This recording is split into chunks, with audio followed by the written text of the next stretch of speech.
जिस तरीके से लाइन ऑफ एक्चुअल कंट्रोल को लेकर एक बार फिर से सीमांकन करने की बात चीनी राष्ट्रपति कह रहे हैं, तो वहां पर भी क्या किसी तरह की चाल दिखाई देती है? क्योंकि एक ड्यूअल पॉलिसी तो जरूर सामने आई है, यहां दोस्ती का हाथ बढ़ाया जा रहा है और वहां सीमा पर घुसपैठ जारी है।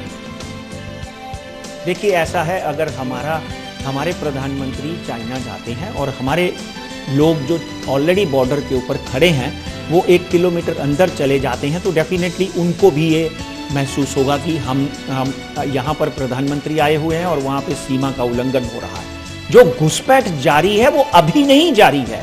मैं पूरी तरह से पिछले 25 से 30 सालों से भारत और पाकिस्तान, भारत और चाइना के संबंधों के ऊपर नजर गड़ाए बैठा हुआ हूँ और ज्योतिषीय आधार पर मंगल की परिस्थिति को देखते हैं तो मंगल वृश्चिक राशि में प्रवेश कर चुका है। गुरु मंगल इकट्ठे आए हुए हैं। गुरु भौम की जो गोचर गति है उसका डेफिनेटली जो है वो मुद्रा लाभ प्रवेश, सीमा लाभ प्रवेश, यानी ऐसा समझ लीजिए गुरु भौम गोचर गति सीमा लाभ प्रवेश, गुरु भौम गोचर गति मुद्रा लाभ प्रवेश।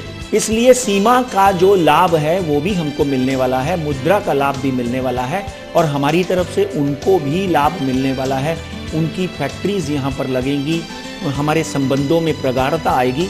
ये जो छिटपुट घटनाएं हैं ये शायद अभी इमीडिएटली ना रुके, मगर डेफिनेटली भारत के प्रधानमंत्री और चीन के राष्ट्रपति और उनकी धर्मपत्नी की जो बॉडी लैंग्वेज, क्योंकि I have been doing face reading for last 30 years, तो एक बात तय है कि उनकी बॉडी लैंग्वेज में अपनापन दिखाई देता है।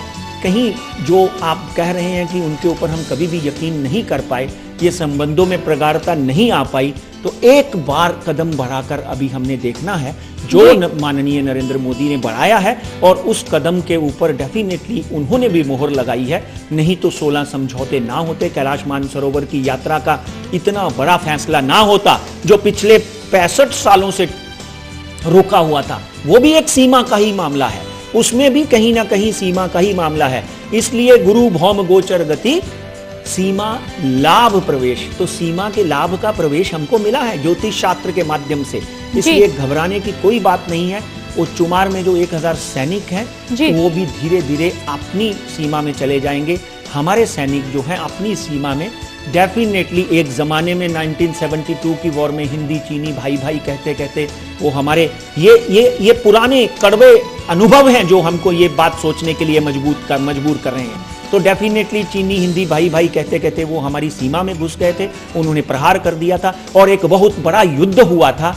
मगर आने वाले दिनों में उस युद्ध की बिल्कुल आशंका नहीं है। कहीं ना कहीं राष्ट्रपति चीन के जो हैं वो इस मामले को सुलझा लेंगे और हमारे नरेंद्र मोदी जो हैं उनके ऊपर कैलाश मानसरोवर जाने की यात्रा के योग बनते हुए दिखाई देते हैं। और कहीं ना कहीं ये सामान्य परिस्थिति में हम दोनों हो सकता है कि सही मायनों में हिंदी चीनी भाई भाई होते हुए आगे आ जाएं, जिसमें मोदी जी की बहुत बड़ी भूमिका और प्रशंसा के पात्र माने जाएंगे।